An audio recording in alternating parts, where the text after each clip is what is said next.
항상 순리대로 흐름의 중심을 보는 흐름에 순응하는 투자, 하나금융투자 영업부 최 과장입니다. 지금은 전시상황입니다. 다들 안녕들 하신지요? 무사하신지 모르겠습니다. 이 무역전쟁은 한창 진행되고 있습니다. 이미 시작한 지 꽤 됐습니다. 아직 지금 전쟁 난지 모르시겠다고요? 요즘 전쟁은 총칼로 안 합니다. 미사일로도 안 하고요. 바로 요 핸드폰으로 합니다. 트럼프가 트윗으로 미사일 폭격을 하죠. 중국도 초토화시키고 얼마 전에는 멕시코도 공격했습니다. 미중 합의가 조만간 나오지 않겠냐고요? 아직 상황 판단이 살짝 늦으신 것 같습니다. 애초에 트럼프는 중국과 합의할 마음이 없었습니다. 합의 조건으로 절대 중국이 받아들일 수 없는 것을 내놓았기 때문이죠. 지적재산권의 법제화, 그리고 금융시장 개방. 다들 아시다시피 이 중국은 아직 기술의 성숙도가 부족해서 시장에 선도적인 제품을 만들어낼 수가 없습니다. 일본, 저희 나라가 해왔듯이 이 싼값으로 카피하는 이 가성비 전략이 주요 전략입니다. 그나마 싼 맛으로 수입해서 중국산 제품 썼는데 이제 관세로 제품 가격 올라버리고 지적재산권 요구로 이익 다 뺏기면 중국이 선언한 2025 제조 2025는 생각보다 힘들어질 수 있습니다. 또한 금융 개방으로 중국 기업의 외국인 소유를 인정하는 순간 중국의 주요 산업들은 외국 자본의 먹잇감이 되기 쉽습니다. 중국이 만약 이 두 가지에 합의하면 1985년 프라자 합의에 일본한 일본 꼴이 나는 거고요. 안 한다면 장기적으로 굴복한 이 소련의 상황이 됩니다. 중국은 이러지도 저러지도 못하는 상황입니다. 따라서 이렇게 전세가 유리한 상황에서 미국은 중국과 서두르어 합의를 할 마음이 없습니다. 중국이 합의를 안 받아들이면 늘 그래왔듯이 장기전으로 들어갑니다. 늘 해왔던 전략으로 장기적으로 고립시켜서 굶어 죽입니다. 경기가 꺾이면 트럼프 재선에 위험한 거 아닌가요? 트럼프가 세게 나오는 건 이미 계산이 끝났다고 볼 수 있습니다. 미국의 경기가 좋기 때문이기도 하고 금리도 이미 많이 올려놨기 때문에 경기가 꺾여도 금리로 방어할 수 있다고 본 것이죠. 장기전에 충분한 대비가 되어 있습니다. 미국이 이번 기회에 중국을 무너뜨리지 못하면 다음은 없다고 판단한 것입니다. 트럼프는 중국과의 전쟁을 정치적으로 선동하며 자신의 정치적 기반을 확고히 다지고 있습니다.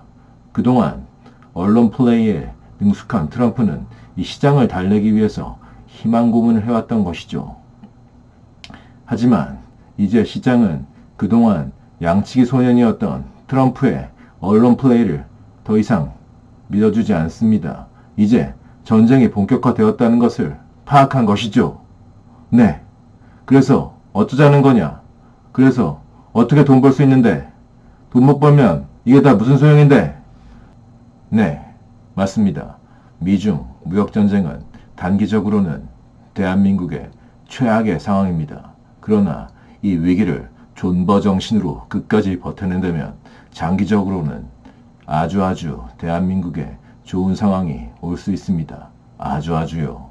일단 미국이 중국의 제조업에 힘을 빼고 제조 설비를 자국 및 중국의 주변국, 즉 인도와 베트남 등으로 제조 설비를 옮기고 그들 국가에 힘을 실어주며 중국을 견제할 수 있게 해줄 겁니다.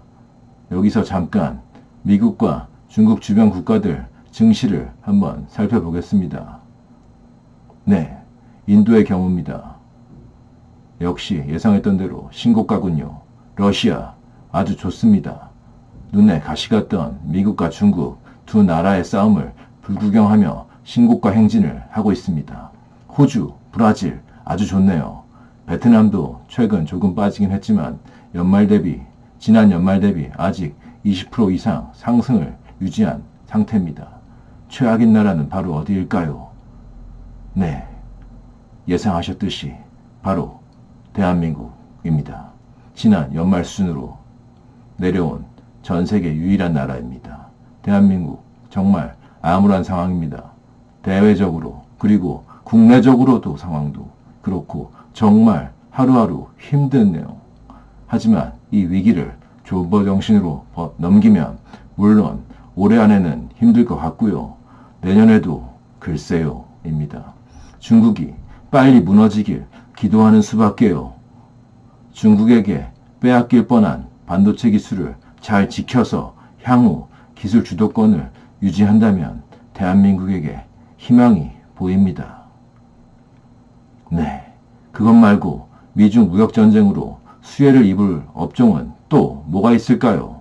우리나라가 글로벌로 드디어 일본을 넘어서 이 IT 가전제품을 정말 잘 만드는데 그동안 중국산 저가 제품 때문에 엄청난 피해를 입었었죠. 그런데 중국 제조업이 무너지면 대한민국에 기회가 올 수 있습니다. 이미 주식시장에서는 LG전자가 2주간 10% 넘게 오르며 반영되고 있습니다. 역시 시장은 영리합니다. 중국을 거치지 않고 직접 완제품을 전 세계에 수출할 수 있는 기업에게는 이번 무역전쟁이 아주 좋은 기회가 될 수 있습니다. 반면 최악의 피해 업종을 보자면 바로 우리나라의 주력 산업인 반도체와 디스플레이 패널 등, 즉 완제품을 만들기 전 소재를 수출하는 IT 소재 업종입니다. 국제무역연구원의 분석에 따르면 2017년 기준 대중 수출 중 우리나라가 중국에 수출하는 대중 수출 중 이 중간재 비중이 78.9%에 해당할 만큼 우리나라의 중국 수출은 대부분이 중간재 수출이었습니다. 중간재의 대부분은 이 반도체, 석유화학 제품 이 두 가지가 48%에 가까이 차지하며 기타 디스플레이 패널, 통신 부품 등이 되겠습니다. 따라서 해당 기업의 밸류체인이 이러한 중간재 수출에 해당될 경우 그 기업에 대한 투자를 진지하게 생각해 보셔야 합니다. 단순히 많이 빠졌으니까 오르겠지 하며 섣부른 반등 기대는 하지 않으시는 게 좋을 것 같습니다. 말씀드렸듯이 무역전쟁은 장기전으로 갈 모양새니까요.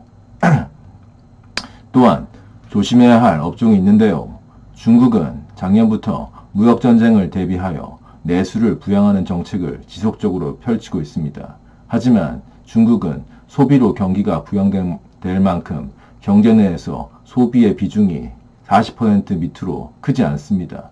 미국의 경제가 70% 소비로 이루어진다는 것들은 아시죠? 중국은 아직 1인당 국민소득이 10,000불에 오르지 못했습니다. 중국이 맞대응으로 미국 제품에도 관세를 부과해 수입산 제품 가격이 오르게 되면 중국의 내수적 불황 속에 인플레이션이 발생하는 스태그플레이션이 올 수 있습니다. 따라서 중국 내수 관련주도 조심해야 할 구간입니다.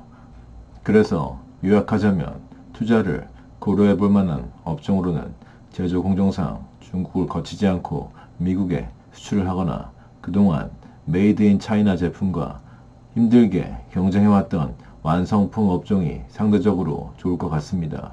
투자를 피해야 할 종목은 그동안 소비주로 분류되어서 많이 올랐던 중국 소비주, 또한 중국의 중간재 수출 기업군으로 이러한 업종은 투자 대상에서 제외하는 것이 바람직해 보입니다.